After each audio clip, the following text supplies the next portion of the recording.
Bonjour et bienvenue sur TV Ouest Immobilier. TV Ouest Immobilier, c'est une façon innovante de découvrir les projets majeurs qui façonnent votre ville. C'est le rendez-vous des grands acteurs de l'immobilier, promoteurs, urbanistes, architectes, collectivités et institutionnels qui viendront vous présenter leurs actions et leurs projets. Émissions thématiques, tables rondes, conseils juridiques, voilà en substance les temps forts auxquels nous vous convions désormais en accès permanent sur tv-ouest-immobilier.com.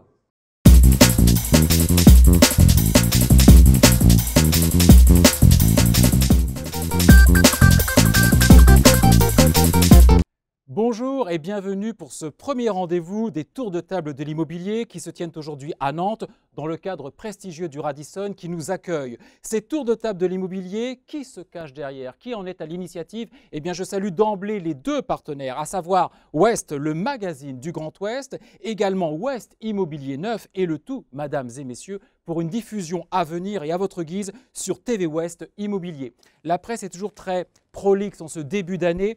Logement, la France ne tient pas du tout ses paris. La France ne construit pas assez. Voilà ce que l'on pouvait lire le 9 janvier dernier dans les pages saumon, comme l'on dit, les pages économie du Figaro. À savoir, construire 500 000 logements par an, c'était une des promesses de François Hollande. On en est loin, dit Carole Papazian qui écrit ce papier. Cécile Duflot estime qu'un peu plus de 330 000 logements neufs ont été construits en 2013.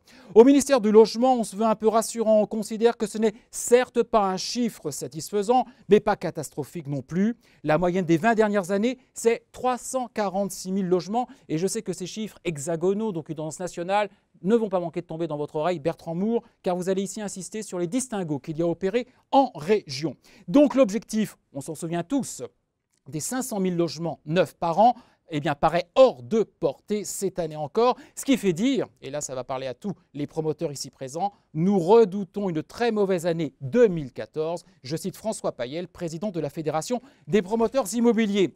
Autrement dit, annonçait toujours le Figaro quelques jours plus tard, le 21 janvier, on peut presque parler d'un marché de pénurie avec des besoins, on l'a compris, non satisfaits. On parle même d'un besoin de 800 000 logements qui se trouvent donc ici non satisfaits, et ce n'est pas demain que ça va l'être manifestement, de quoi entretenir la hausse, là aussi, des prix et de l'accession à l'immobilier. Je citerai enfin Laurent Vimon, PDG de Century 21, qui cite lui, à taux d'intérêt constant, la baisse des prix de l'immobilier sera de l'ordre de 2% cette année, même si, petite incise, on a vu également les chiffres régionaux sortir il y a quelques semaines, on a tout de même enregistré sur Nantes et sa métropole une baisse, tout bien confondu, bien évidemment, l'ancien comme le neuf, de l'ordre de 7,5%. Mais on va bien angler aujourd'hui sur effectivement vos métiers, la promotion et le neuf.